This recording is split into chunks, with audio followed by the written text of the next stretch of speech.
안녕하세요. 달빛 낭독입니다.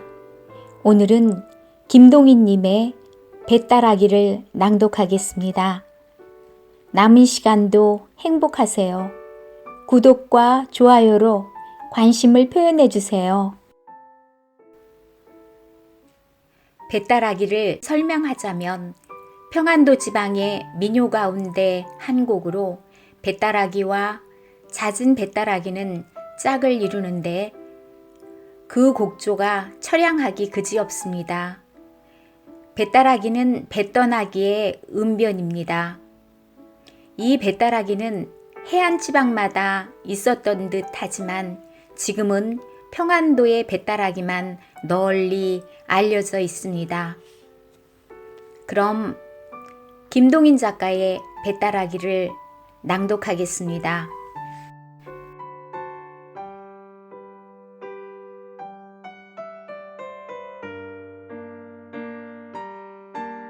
하늘에 구름 한 점 없는 우리 사람으로서는 감히 접근치 못할 위험을 가지고 높이서 우리 조그만 사람을 비웃는 듯이 내려다보는 그런 교만한 하늘은 아니고 가장 우리 사람의 이해자인 듯이 낮게 뭉글뭉글 엉키는 분홍빛 구름으로서 우리와 서로 손목을 잡자는 그런 하늘이다. 사랑의 하늘이다. 나는 잠시도 멎지 않고 푸른 물을 황해로 부어내리는 대동강을 향한 모란봉 기슭 새파랗게 돋아나는 풀 위에 뒹굴고 있었다.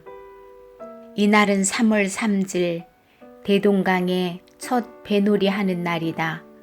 까맣게 내려다 보이는 물 위에는 결결이 반짝이는 물결을 푸른 도리배들이 타고 넘으며 거기서는 봄 향기에 취한 형형색색의 선율이 우단보다도 부드러운 봄 공기를 흔들면서 내려온다. 그리고 거기서는 기생들의 노래와 함께 날아오는 조선 아악은 느리게, 길게, 유장하게, 부드럽게, 그리고 또 애처롭게 모든 봄의 정다움과 끝까지 조화롭지 않고는 안 두겠다는 듯이 대동강에 흐르는 시커먼 봄물, 청류벽에 돋아나는 푸릇한 풀내음, 심지어 사람의 가슴 속에 봄에 뛰노는 불붙는 핏줄까지도 습기 많은 봄 공기를 다리놓고 떨리지 않고는 두지 않는다. 봄이다. 봄이 왔다. 부드럽게 부는 조그만 바람이 시커먼 조선 소를 꿰며 또는 돋아나는 풀을 스치고 지나갈 때의 그 음악은 다른 데서는 듣지 못할 아름다운 음악이다. 아, 사람을 취하게 하는 푸른 봄의 아름다움이여. 15살부터 동경 생활에 마음껏 이런 봄을 보지 못했던 나는 늘 이것을 보는 사람보다 곱 이상의 감명을 여기서 받지 않을 수 없다. 평양성 내에서는 겨우 툭툭 터진 땅을 헤치며 파릇파릇 돋아나는 나무 새기와 돋아나려는 버들의 어음으로 봄이 온 줄 알 뿐 아직 완전히 봄이 안 이르렀지만 이 모란봉 일대와 낙동강을 넘어 보이는 가나안 옥토를 연상시키는 장림에는 마음껏 봄의 정다움이 이르렀다. 그리고 또 꽤 자란 밀, 보리들로 새파랗게 장식한 장림의 그 푸른빛, 만족한 웃음을 띠고 그 벌에 서서 내려다보는 농부의 모양은 보지 않아도 생각할 수가 있다. 구름은 자꾸 하늘을 날아다니는 모양이다. 그 미뒤에 비치었던 구름의 그림자는 그 구름과 함께 저편으로 몰려가며 거기는 세계를 아까 만들어 놓은 것 같은 새로운 녹빛이 퍼져 있다. 바람이나 조금 부는 때는 그 잘 자란 밀들은 물결과 같이 누웠다 일어났다 일록청록으로 춤을 춘다. 그리고 봄의 한가함을 찬송하는 솔개들은 높은 하늘에서 동그라미를 그리며 더욱더 아름다운 봄의 향기로움을 더한다. 따스한 봄 정의 솟아날이다. 따스한 봄 정의 솟아날이다. 나는 두어 번 소리나게 읊고 나서 담배를 붙여 물었다. 담뱃내는 무럭무럭 하늘로 올라간다. 하늘에도 봄이 왔다. 하늘은 낮았다. 모란봉 꼭대기에 올라가면 넉넉히 만질 수가 있으리만큼 하늘은 낮다.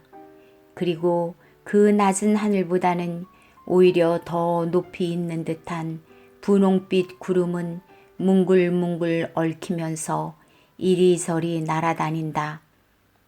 나는 이러한 아름다운 봄 경치에 이렇게 마음껏 봄의 속삭임을 들을 때는 언제든 유토피아를 생각지 않을 수 없다. 우리가 시시각각으로 애를 쓰며 수고하는 것은 그 목적이 무엇인가? 역시 유토피아 건설에 있지 않을까? 유토피아를 생각할 때는 언제든 그 위대한 인격의 소유자이며 사람의 위대함을 끝까지 즐긴 진나라 시왕을 생각지 않을 수 없다.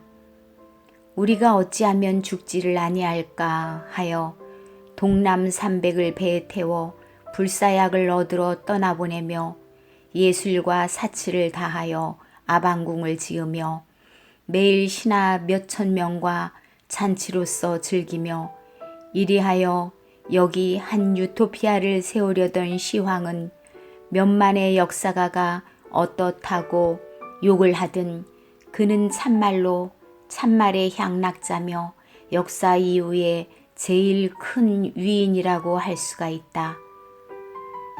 그만한 순전한 용기 있는 사람이 있고야 우리 인류의 역사는 끝이 날지라도 하나의 사람을 가졌었다고 할 수 있다.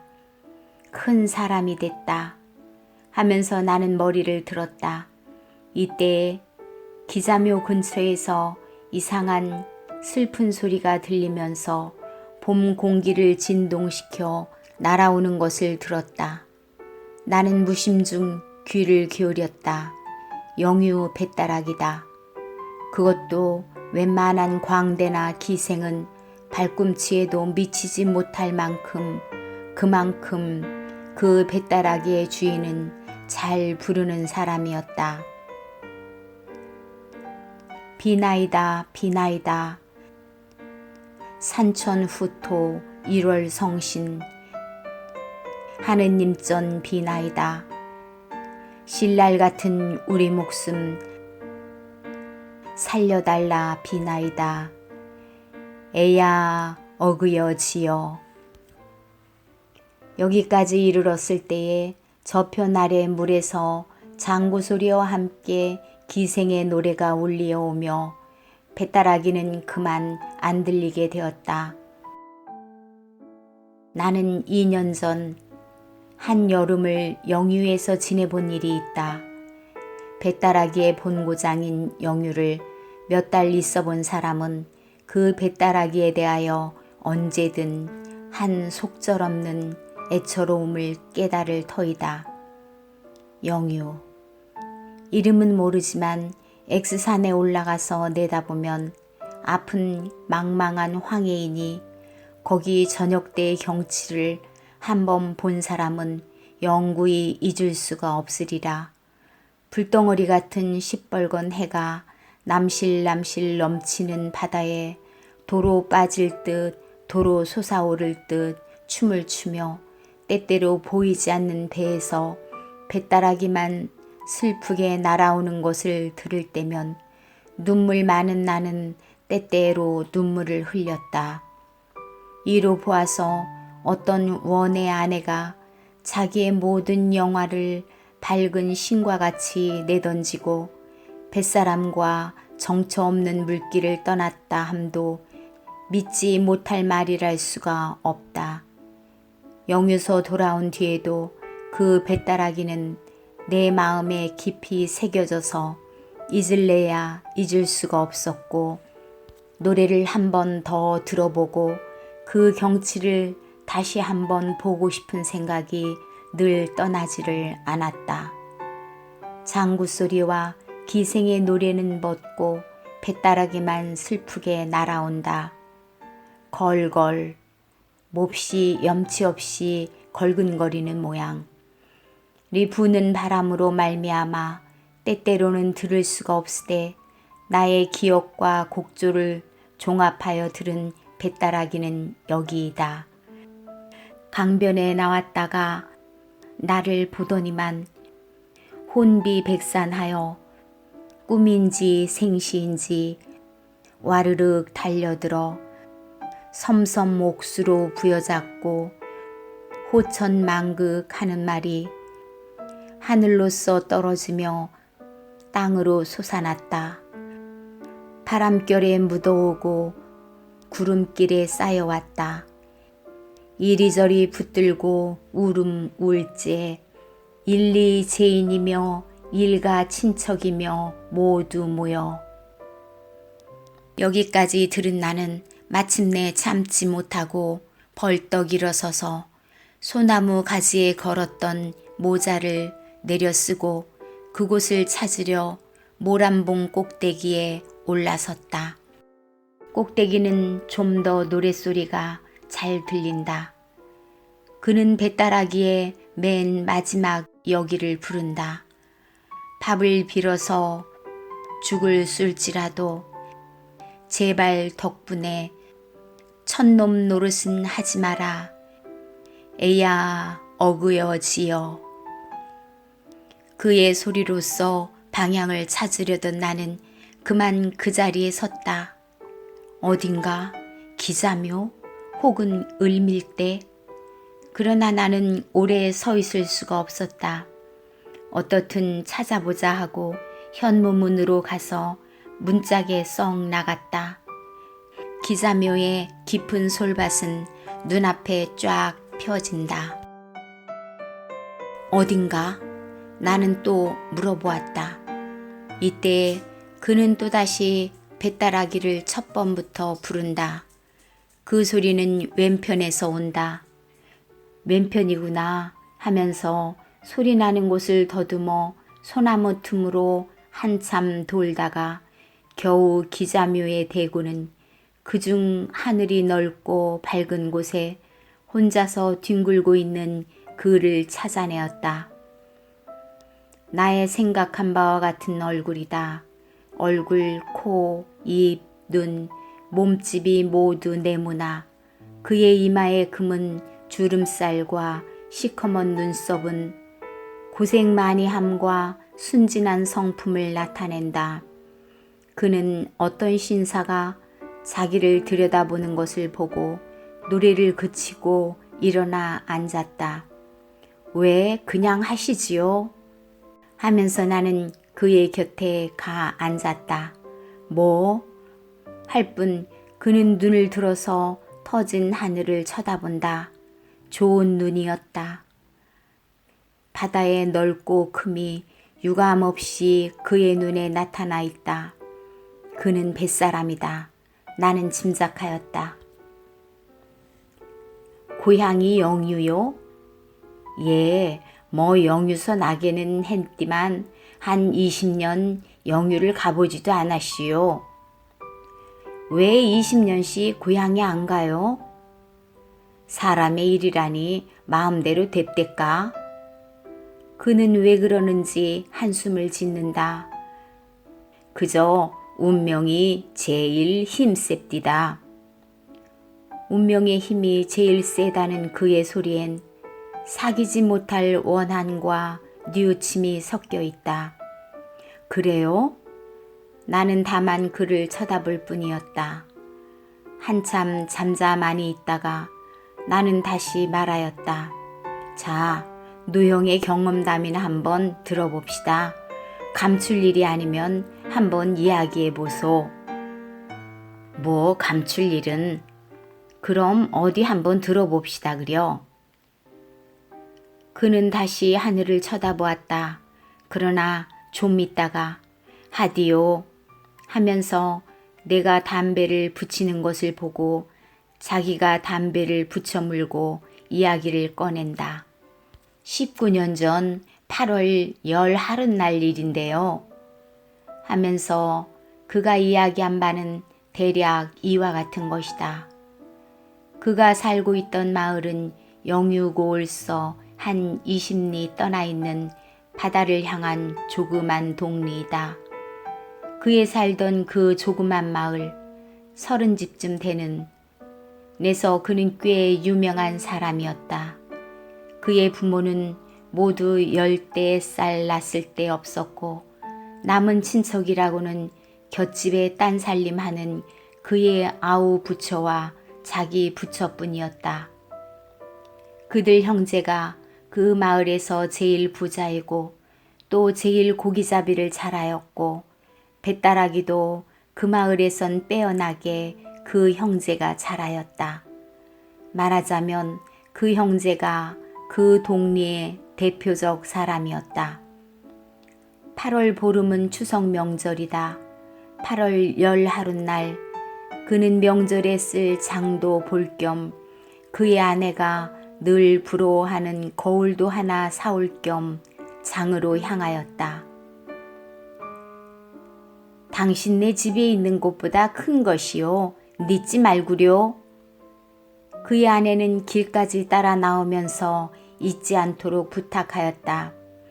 안 늦어 하면서 그는 떠오르는 새빨간 햇빛을 앞으로 받으면서 자기 마을을 나섰다. 그는 아내를 이렇게 말하기는 우습디만 고왔다. 그의 아내는 촌에 드물게 연연하고도 예쁘게 생겼었다. 그는 나에게 이렇게 말하였다. 성내 된죽골을 가도 그만한 거 쉽지 않카시오. 그러니까 촌에서는 그리고 그 당시에는 남에게 우습게 보이도록 그 부처의 사이는 좋았다. 늙은이들이 계집에게 혹하지 말라고 흔히 그에게 권고하였다. 부처의 사이는 좋았지만 아니 오히려 좋음으로 그는 아내에게 시기를 많이 하였다. 품행이 나쁘다는 것이 아니라 그의 아내는 대단히 쾌활한 성질로서 아무에게나 말 잘하고 애교를 잘 부렸다. 그 동리에서는 무슨 명절이나 되면 집이 그중 깨끗함을 핑계 삼아 젊은이들은 모두 그의 집에 모이곤 하였다. 그 젊은이들은 모두 그의 아내에게 아주머니라 부르고 그의 아내는 아내대로 아즈바이 아즈바이 하면서 그들과 짓거리고 즐기며 그 웃기 잘하는 입에는 늘 웃음을 흘리고 있었다. 그럴 때마다 그는 한편 구석에서 눈만 흘금거리며 있다가 젊은이들이 돌아간 뒤에는 불문곡직하고 아내에게 덤벼들어 발길로 차고 때리며 이전에 사다 주었던 것을 모두 거두어 올린다. 싸움을 할 때는 언제든 곁집 있는 아우 부처까지 때렸다. 그의 아우에게 그렇게 구는 데는 이유가 있었다. 그의 아우는 촌사람에게는 다시 없도록 늠름한 위엄이 있었고 만날 바닷바람을 쐬었지만 얼굴이 희었다. 그것뿐으로도 시기가 된다 하면 되지만 특별히 아내가 그의 아우에게 친절히 하는 데는 그는 속상하여 못 견디었다. 그가 영유를 떠나기 반년 전쯤, 다시 말하면 그가 거울을 사러 장에 갈 때부터 반년 전쯤 그는 생일날이었다. 그의 집에서는 음식을 차려서 잘 먹었는데 그에게는 한 버릇이 있어서 맛있는 음식은 남겨두었다가 좀 이따 먹곤 하는 것을 예사로 하였다. 그의 아내도 그 버릇을 잘 알 터인데 그의 아우가 점심때쯤 오니까 아까 그가 아껴서 남겨두었던 그 음식을 아우에게 주려 하였다. 그는 눈을 부릅뜨고 못 주리라 하고 암호를 하였지만 아내는 그것을 보았는지 못 보았는지 그의 아우에게 주어버렸다. 그는 마음속이 잠옷 편치 못하였다. 트집만 있으면 인연을 그는 마음먹었다. 그의 아내는 시아우에게 상을 준 뒤에 물러오다가 그만 그의 발을 조금 밟았다. 인연! 그는 힘껏 발을 들어서 아내를 냅다 찼다. 그의 아내는 상위에 거꾸러졌다가 일어났다. 인연! 사나이 밥을 짓밟는 년이 어디 있어? 거 좀 밟아서 발이 불어댔을까? 아내는 낯이 빨개져서 울음 섞인 소리로 고함친다. 인연 말 대답이. 그는 일어서서 아내의 머리채를 휘어잡았다. 형님, 왜 이러십니까? 아우가 일어서면서 그를 부여잡았다. 가만히 있거라 이놈의 자식! 하며 그는 아우를 밀친 뒤에 아내를 되는 대로 내어 찧었다. 죽일 인연 나가라! 죽여라 죽여라! 난 죽어도 이 집에서 못 나가! 못 나가? 못 나가지 않고 네 집이게! 이때다 그의 마음에는 그 못 나가겠다는 아내의 말이 푸들이 박혔다. 그 이상 때리기 싫었다. 우두커니 눈만 흘기고 있던 그는 망할년 그럼 내가 갈라 하고 그만 문 밖으로 뛰어나가서 형님 어디 갑니까? 하는 아우의 말에는 대답도 아니하고 곁동리 탁주집으로 뒤도 안 돌아보고 가서 거기 있는 술 파는 계집과 술상 앞에 마주 앉았다. 그날 저녁 얼근이 취한 그는 아내를 위하여 떡을 한 도너치 사가지고 집으로 돌아왔다. 이리하여 또 서너 달은 평화가 이르렀다. 그러나 이 평화가 언제까지든 연속할 수는 없었다. 그의 아우로 말미암아 또 평화는 짜게져 나갔다. 5월 초승부터 영육고을 출입이 잦던 그의 아우는 5월 금께부터 고을서 며칠씩 묵어오는 일이 많았다. 함께 고을의 첩을 얻어두었다는 소문이 퍼졌다. 이 소문이 쓴 뒤로 아내는 아우가 고을 들어가는 것을 벌레보다도 싫어하고 며칠 묵어 나오는 때면 곧 아우의 집으로 가서 그와談판을 하며 심지어 동서되는 아우의 처에게까지 못 가게 하지 않는다고 싸우는 일이었다. 7월 초승께 그의 아우는 고을에 들어가서 열흘쯤 묵고 온 일이 있었다. 이때도 전과 같이 그의 아내는 그의 아우와 제수와 싸우다 못하여 마침내 그에게까지 와서 아우가 그런 못된 데를 다니는 것을 그냥 둔다고 해보자 한다. 그 꼴을 곱게 보지 않았던 그는 첫마디로 고함을 쳤다. 내게 상관이 무엇이가? 듣기 싫다. 못난둥이 아우가 그런 데를 댕기는 걸 말리지도 못하고. 분김에 이렇게 그의 아내는 고함쳤다. 인연 무얼? 그는 벌떡 일어섰다. 못난둥이. 그 말이 채 끝나기 전에 그의 아내는 악소리와 함께 그 자리에 거꾸러졌다. 인연 사나이에게 그따위 말버릇 어디서 배완? 애민에 때리는 건 어디서 배웠노 못난둥이? 그의 아내는 울음소리로 부르짖었다. 상년 그냥 나갈. 우리 집에 있지 말고 나갈. 그는 내리찌으면서 부르짖었다. 그리고 아내를 문을 열고 밀쳤다. 나가지 않으리 하고 그의 아내는 울면서 뛰어나갔다. 망할년 토하는 듯이 웅얼거리고 그는 그 자리에 주저앉았다. 그의 아내는 해가 지고 어두워져도 돌아오지 않았다. 일단 내쫓기는 하였지만 그는 아내의 돌아옴을 기다리고 있었다. 어두워져서도 그는 불도 안 켜고 성이 나서 우들우들 떨면서 아내가 돌아오기를 기다렸다. 그러나 그의 아내의 참 기쁜 듯이 웃는 소리가 아우의 집에서 밤새도록 울리었다. 그는 움죽도 않고 그 자리에 앉아서 밤을 새운 뒤에 새벽 동 터올 때 아내와 아우를 죽이려고 부엌에 들어가 식칼을 가지고 들어와서 문을 벌컥 열었다. 그의 아내로서 만약 근심스러운 얼굴을 하고 그 문 밖에 우두커니 서서 문을 들여다보고 있지 않았더라면 그는 아내와 아우를 죽이고야 말았으리라. 그는 아내를 보는 순간 마음에 가득 차는 사랑을 깨달으면서 칼을 내어 던지고 뛰어나가서 아내의 머리채를 휘어잡고 인연 하면서 들어오더니 뺨을 물어뜯으면서 함께 이리저리 자빠져서 뒹굴었다.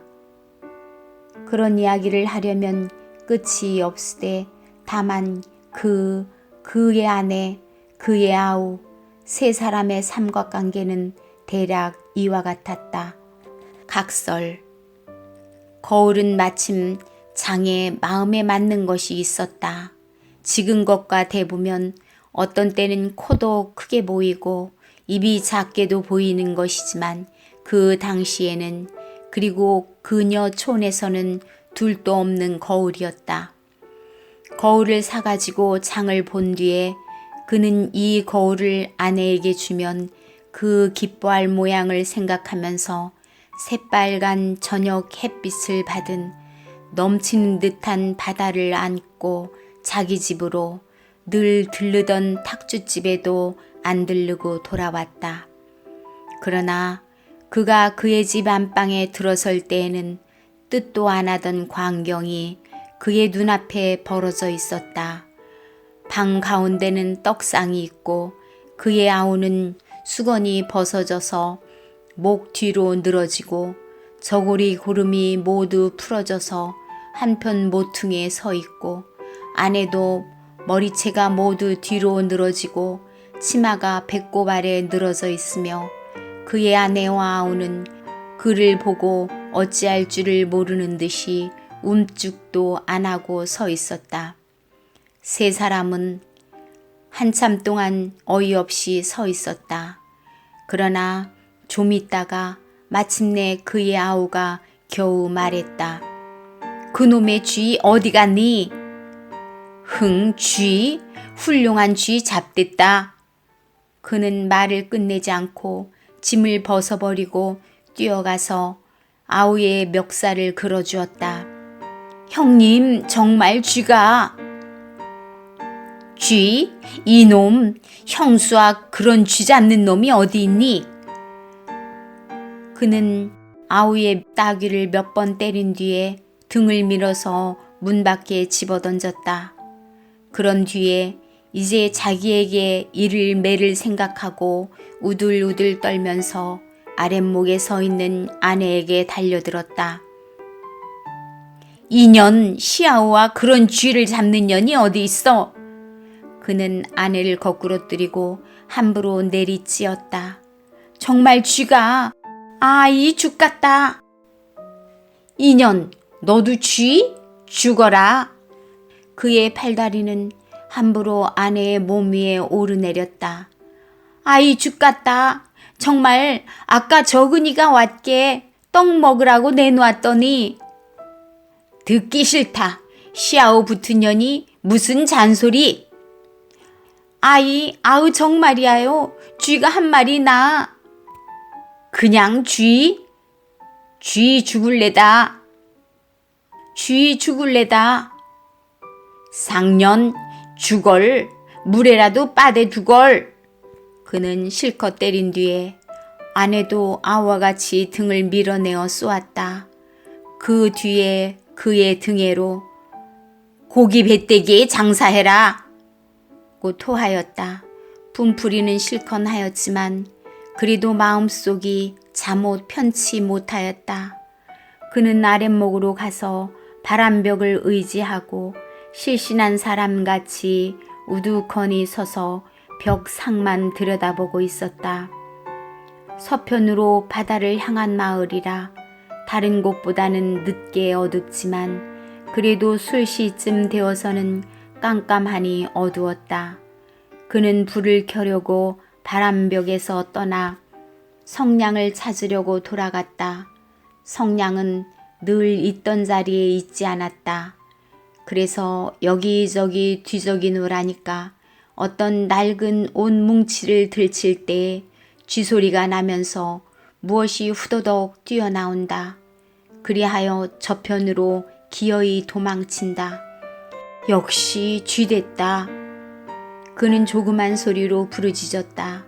그리고 그만 그 자리에 맥없이 털썩 주저앉았다. 아까 그가 보지 못한 때의 광경이 활동사진과 같이 그의 머리에 지나갔다. 아우가 집에를 왔다. 아우에게 친절한 아내는 떡을 먹으라고 아우에게 떡상을 내어놓는다. 그때 어디선가 쥐가 한 마리 뛰어나온다. 둘이서 쥐를 잡느라고 돌아간다. 한참 성화시키던 쥐는 어느 구석으로 숨어버린다. 그들은 쥐를 찾느라고 두리번거린다. 그때에 그가 들어선 것이다. 상년 좀 있으면 안 들어오리. 그는 억지로 마음먹고 그 자리에 들어누웠다. 그러나 그의 아내는 밤이 가고 밝기는커녕 해가 중천에 올라도 돌아오지를 않았다. 그는 차차 걱정이 나서 찾아보러 나섰다. 아우의 집에도 없었다. 동리를 모두 찾아보아도 본 사람도 없다 한다.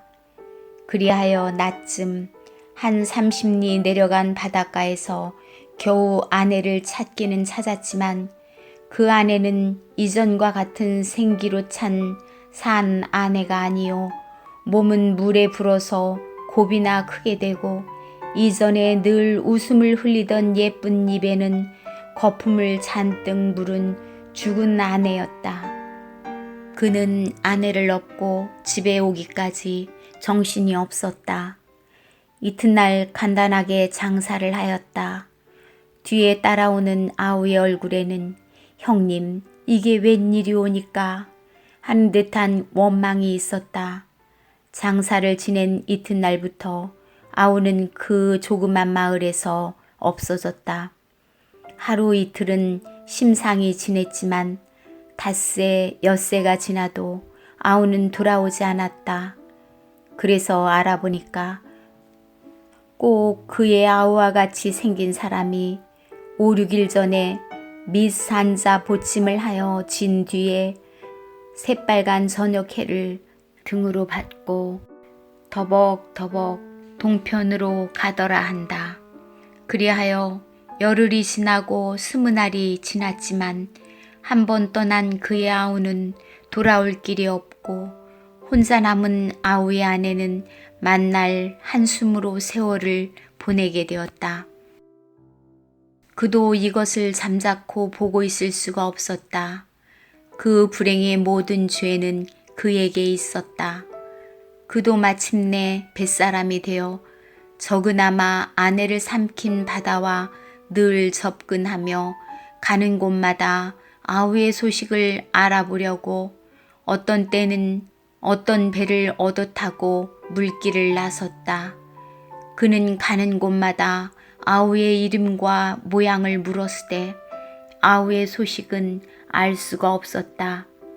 이리하여 꿈결같이 10년을 지나고 9년 전 가을 딱딱히 낀 안개를 깨며 연한 바다를 지나가던 그의 배는 몹시 부는 바람으로 말미암아 파선을 하여 번 몇 사람은 죽고 그는 정신을 잃고 물 위에 떠돌고 있었다. 그가 겨우 정신을 차린 때는 밤이었다. 그리고 어느덧 그는 뭇 위에 올라와 있었고 그를 말리느라고 새빨갛게 피워놓은 불빛으로 자기를 간호하는 아우를 보았다. 그는 이상하게 놀라지 않고 천천히 물었다. 너 어떻게 여기 완? 아우는 잠자코 한참 있다가 겨우 대답하였다. 형님, 그게 그저 다 운명이 외다. 따뜻한 불기운에 잠이 들려 하던 그는 화다닥 깨면서 또 말하였다. 10년 동안에 되게 파리했고 형님 나도 변했거니와 형님도 되게 변하셨쇠다. 이 말을 꿈결같이 들으면서 그는 또 혼혼히 잠이 들었다. 그리하여 두어 시간 꿀보다도 단잠을 잔 뒤에 깨어보니 아까 같이 새빨간 불은 피워 있지만은 아우는 어디로 갔는지 없어졌다. 겨우 사람에게 물어보니까 아까 아우는 그의 얼굴을 물끄러미 한참 들여다보고 있다가 새빨간 불빛을 등으로 받으면서 더벅더벅 아무 말 없이 어두움 가운데로 쓰러졌다 한다. 이튿날 아무리 알아봐야 그의 아우는 종족이 없어지고 알 수 없으므로 그는 할 수 없이 다른 배를 얻어 타고 또 물길을 나섰다. 그리하여 그의 배가 해주에 이르렀을 때 그는 해주상에 들어가서 무엇을 사려다가 저편 가게에 얼핏 그의 아우와 같은 사람이 있으므로 뛰어가서 보니 그는 벌써 없어졌다. 배가 해주에는 오래 머무르지 않으므로 그는 마음을 해주에 남겨두고 또다시 바닷길을 떠났다. 그 뒤에 3년을 이리저리 돌아다녔어도 아우는 다시 볼 수가 없었다. 그리하여 3년을 지나서 지금부터 6년 전에 그의 탄 배가 강화도를 지날 때에 바다로 향한 가파로운 데 곁에서 바다로 향하여 날아오는 배따라기를 들었다. 그것도 어떤 구절과 곡조는 그의 아우 특색으로 변경된 그의 아우가 아니면 부를 사람이 없는 그 배따라기였다. 배가 강화도에 머무르지 않아서 그저 지나갔으나 인천서 열흘쯤 머무르게 되었으므로 그는 곧 내려서 강화도로 건너갔다. 거기서 여기저기 찾아다니다가 어떤 조그만 객주집에서 물어보니 이름도 그의 아우요 생긴 모양도 그의 아우인 사람이 묵어 있기는 하였으나 사나흘 전에 도로 인천으로 갔다 한다. 그는 곧 돌아서서 인천으로 건너가서 찾아보았지만 그 조그만 인천서도 그의 아우는 찾을 바에 없었다. 그 위에 눈 오고 비 오며 6년이 지났지만 그는 다시 아우를 만나보지 못하고 아우의 생사까지 알 수 없었다. 말을 끝낸 그의 눈에는 저녁해 반사하여 몇 방울의 눈물이 번뜩인다. 나는 한참 있다가 겨우 물었다. 노형의 대수는? 모르디요. 20년을 영유를 안 가봤으니까요. 노형은 이제 어디로 갈 테요? 그것도 모르디요. 정처가 있나요? 바람 부는 대로 몰려댕기지요. 그는 한번 다시 나를 위하여 배따라기를 불렀다. 아, 그 속에 잠겨있는 사귀지 못할 뉘우침, 바다에 대한 애처로운 그리움. 노래를 끝낸 다음에 그는 일어서서 시뻘건 저녁 해를 잔뜩 등으로 받고 을밀대로 향하여 터벅터벅 걸어간다. 나는 그를 말릴 힘이 없어서 눈이 멀거니 그의 등만 바라보고 앉아 있었다. 그날 밤 집에 돌아와서도 그 뱃다라기와 그의 숙명적 경험담이 귀에 쟁쟁 울리어 한잠도 못 이루고 이튿날 아침 깨어서 조반도 안 먹고 기자묘로 뛰어가서 또다시 그를 찾아보았다. 그가 어제 깔고 앉았던 풀은 모두 한편으로 누워서 그가 다녀감을 기념하되 그는 그 근처에 보이지 않았다. 그러나 뱃다라기는 어디선가 쟁쟁이 울리어서 모든 소나무들을 떨리지 않고는 안 두겠다는 듯이 날아온다.